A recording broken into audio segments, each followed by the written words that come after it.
Olá, eu sou o professor André Fontinelli, falo aqui do QG do Enem e hoje trouxe mais uma questão para vocês aí no nosso programinha QG Resolve. O assunto da questão que a gente vai tratar hoje é função afim, ou função do primeiro grau, é um nome até mais popular, e é um assunto bastante cobrado, não só no Enem, como nos mais diversos vestibulares aí do Brasil. Vamos dar uma olhadinha no enunciado? Pode botar aqui no slide, por favor. Tá lá, ó, um poluente produzido pela queima de combustíveis fósseis é o SO2, o dióxido de enxofre. Uma pesquisa realizada na Noruega e publicada na revista Science em 72 concluiu que o número de mortes por semana causadas por inalação de SO2 estava relacionado com a concentração média do SO2, conforme o gráfico a seguir. Os pontos CN dessa relação estão sobre o segmento de reta da figura. Então, se você olhar aí no próximo slide, você tem em um eixo a concentração, tá aqui, né? Concentração de dióxido de enxofre e do outro lado ali o número de mortes por inalação. São essas duas variáveis aí que estão sendo relacionadas. Você está vendo que o gráfico é uma reta e reta é gráfico de função afim, né? É gráfico de função do primeiro grau. Vamos ver qual é a pergunta, né? Olha aí, ó. Com base nos dados apresentados, a relação entre C e N pode ser dada por... E aí nas opções você tem diferentes fórmulas, né? Com o N em função de C.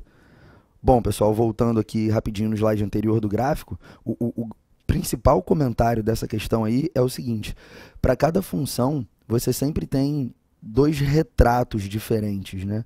Um deles é a fórmula e o outro é o gráfico. A fórmula seria um retrato mais algébrico da função, né? Uma representação através de letras, e o gráfico é um retrato mais visual, né? Uma representação mais geométrica do comportamento da função.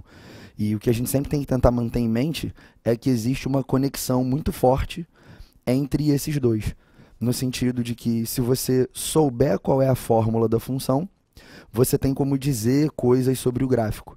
E reciprocamente, como é o caso dessa questão agora aí, se você tiver muitos dados sobre o gráfico, você pode deduzir informações sobre a fórmula, ou a própria fórmula da função. O que eu estou querendo dizer com esses muitos dados aí? Você conhece dois pontos do gráfico, né? A reta passa pelo ponto x igual a 700, y igual a 115, e passa também pelo ponto x igual a 100, y igual a 97. Então, quando a gente tem dois pontos do gráfico de uma função afim, a gente consegue descobrir a fórmula dela. Tem mais de um meio para você fazer isso. Um deles é o seguinte, ó. Você sabe que a fórmula é do tipo y igual a ax mais b. Como é que você sabe? Isso aí faz parte da matéria, né? Essa é a carinha da fórmula de uma função do primeiro grau. O que você tem que fazer aí? Você tem que dizer quem é esse a e tem que dizer também quem é esse b, o coeficiente angular e o coeficiente linear. Para o a, existe uma formulinha direta. O A pode ser calculado através da conta ΔY sobre ΔX.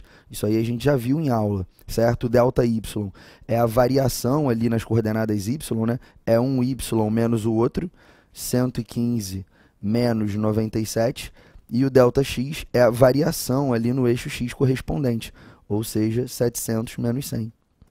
Essa conta aí dá 18 em cima, 600 embaixo. Dividindo por 6 aí dá 3 em cima, 100 embaixo, e essa conta dá 0,03. Esse é o valor do coeficiente angular, quer dizer, o A você já sabe. E o B você tem como determinar por substituição. Então, agora você pode escrever a fórmula assim, né, ó, y igual a 0,03 vezes x mais o B, e agora você está querendo saber quem é o B. Para isso, você pode pegar qualquer um dos dois pontos do gráfico e colocar na fórmula. Se a gente, por exemplo, usar essas coordenadas aqui, ó, então, quando o x for 100, o y tem que ser 97. Ó. Quando o x for 100, o y tem que ser 97. Coloca na fórmula. O y é 97 quando o x for 100. Ó, esse 0,03 é a mesma coisa que 3 centésimos. O x é 100 mais b. Você vê aí, ó, que esse 100 corta, e passando 3 para lá, esse bzinho aí dá 94. Então, achou o coeficiente linear também. Então, resposta da questão, né? Se lá naquela fórmula de cima, que eu escrevi lá no começo, o coeficiente angular é 0,03 e o coeficiente linear é 94, perdão, você já pode escrever que a resposta é y igual a 0,03x mais 94, ou para colocar exatamente, né, com as mesmas letras do problema, como a variável c aqui está representando o eixo x e a variável n lá está representando o eixo y, você pode escrever então n igual a 0,03c mais 94. Essa aqui é a fórmula da função cujo gráfico você está vendo lá. Olhando as opções, essa fórmula aí é a que está na opção B.